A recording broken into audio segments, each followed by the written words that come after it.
Ya en las últimas clases vamos a ver un poquito lo que es sistema nervioso, el uso de los psicotrópicos y algunos estupefacientes.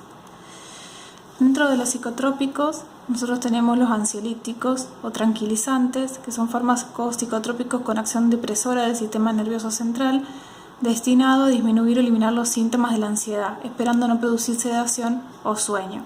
Los ansiolíticos son también conocidos como tranquilizantes menores, se utilizan menos en contextos modernos y fue originalmente derivado de una dicotomía respecto a los tranquilizantes mayores, conocidos como neurolíticos o antipsicóticos. ¿Sí? Es un grado menor de potencia, digamos, a lo que son los tranquilizantes mayores. La ansiedad es el sentimiento desagradable de sentirte amenazado por algo inconcreto, acompañado de sensaciones somáticas de tensión generalizada, falta de aire, sobresalto, búsqueda de una solución de peligro. Es importante recalcar que no debe confundirse con miedos ni angustia. Se puede manifestar con inquietud, insomnio, hiperactividad, irritabilidad y miedo. Muchas veces los síntomas son tan intensos que pueden provocar manifestaciones psicosomáticas como la hiperventilación, palpitaciones, calambre, manifestaciones gastrointestinales, cardíacas o geniturinarias. Es un trastorno de ansiedad. Un trastorno de ansiedad es una condición crónica, ¿sí? Está caracterizado por sentimientos de ansiedad, de miedo, presión y preocupaciones en exceso y persistentes sobre eventos actuales o futuros, con síntomas físicos tales como sudoración, palpitación, sensación de estrés. ¿Sí? No es lo mismo tener un miedo a algo en un punto o en un momento en particular que tener esa sensación continua y con malestar, que no solamente es un malestar de ansiedad, sino también a veces con malestares físicos. ¿Cuáles son este tipo de patologías? Y bueno, tenés por ejemplo el trastorno de pánico con agorafobia, pánico sin agorafobia, agorafobia sin ataque de pánico, fobia social, fobia específica, trastornos obsesivos compulsivos, síndrome de estrés postraumático, trastornos de ansiedad generalizada. Entonces hay distintos tipos de ansiolíticos, ¿sí?, que se pueden utilizar para estos trastornos. En el caso de estos, los más conocidos son los ansiolíticos como el alprazolam, el clonazepam, el diazepam, ahí tienen el lorazepam. Después tenemos algunos hipnóticos, por ejemplo el midazolam, que es uno de los que más se usa. Otro tipo de hipnóticos como el zolpidem, la zopiclona, bueno, esos son un poquito más fuertes y también se usa, pero no son benzodiazepinas como las primeras. Y después tenemos los barbitúricos como el fenobarbital o tiopental, que son más, se usan, también se usan para las convulsiones y también se usan mucho en la parte de internado. ¿Qué son las benzodiazepinas? Bueno, las benzodiazepinas se prescriben para aliviar a corto plazo de la ansiedad patológica discapacitante. Cuando uno tiene un estado de ansiedad y que ya pasa a ser patológico, se usan las benzodiazepinas en primera instancia. El uso a largo plazo puede ser indicado para trastornos de ansiedad muy severos. Hay riesgo de desarrollo de síndrome de abstinencia, retirar el fármaco. Todos estos fármacos generan dependencia, entonces hay que tener mucho cuidado y nunca dejar de tomar el medicamento si no está indicado por el psiquiatra, ni tampoco consumirlo sin una orden médica. Con el efecto de rebote posterior, digamos, con el síndrome de abstinencia, en uso continuado superior a las 2 semanas, y si el paciente prolonga el tratamiento más del periodo que puede producirse un efecto de tolerancia y desarrollo de dependencia, ¿sí? Si no se consumen bien con las indicaciones médicas, ni durante el tiempo que le indique el médico, si deja el tratamiento antes, o si el tratamiento lo prolonga más tiempo, o si bien esa persona modifica a su criterio el tratamiento, estos fármacos generan dependencia y pueden generar crisis de rebote. Esas crisis de rebote, ¿qué significa? Que si yo dejo el medicamento, vengo bien con el tratamiento, dejo el medicamento y si dejo el medicamento un día para el otro, puedo empeorar y hacer un rebote de mi patología y que la patología termine siendo más grave. La mayor parte de las benzodiazepinas producen ansiólisis, sedación, hipnosis, efecto anticonvulsivante y miorelajación central. También tenemos hipnóticos, ¿sí?, que son somníferos e hipnóticos, son drogas psicotrópicas psicoactivas que inducen somnolencia y sueño. Se les puede dividir en grupos principales según el uso y las vías de administración. La vía oral usan el tratamiento de insomnio grave, deben utilizarse siempre por recomendación y prescripción médica, como les decía anteriormente.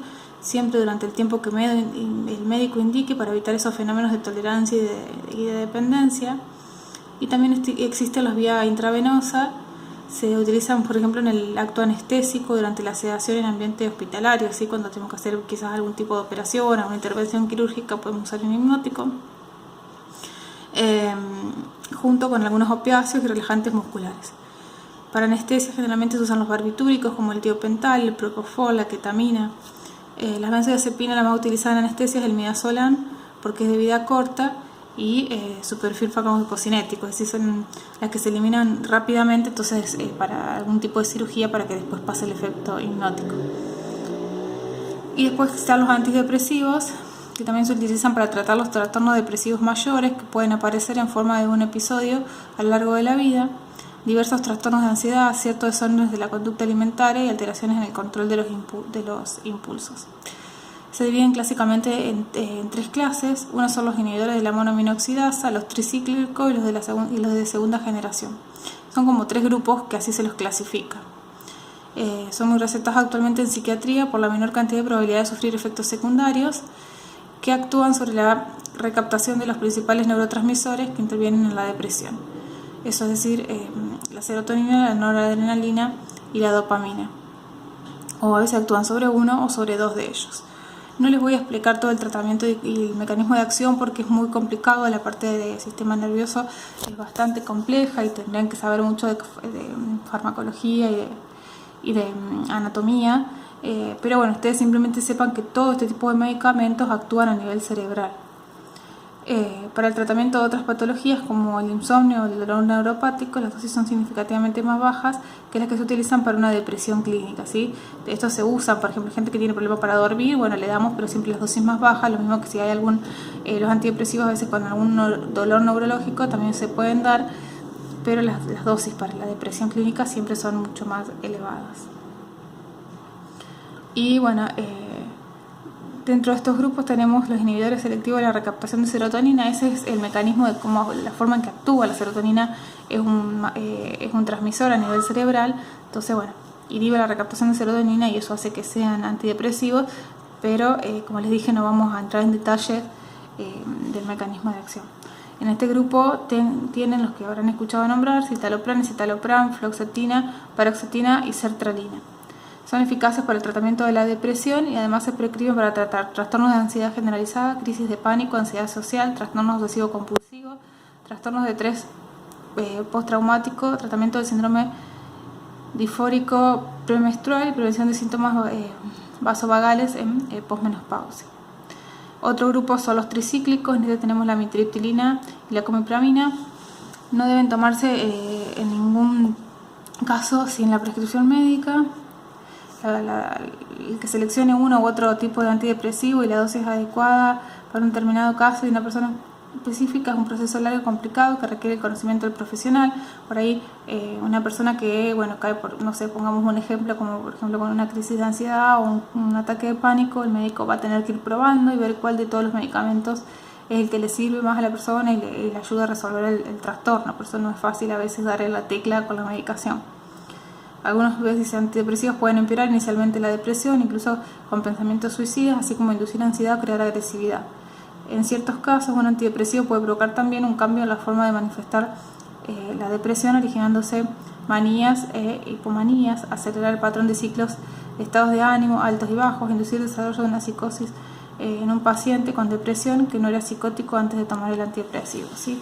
Modifican tanto a nivel neuronal que por ahí terminan generando otros patrones. Venía con una crisis de pánico por ansiedad y termina generando una fobia, por ejemplo, al estar en lugares sociales. Es muy común ver esos cambios en las personas que toman este tipo de medicación psiquiátrica.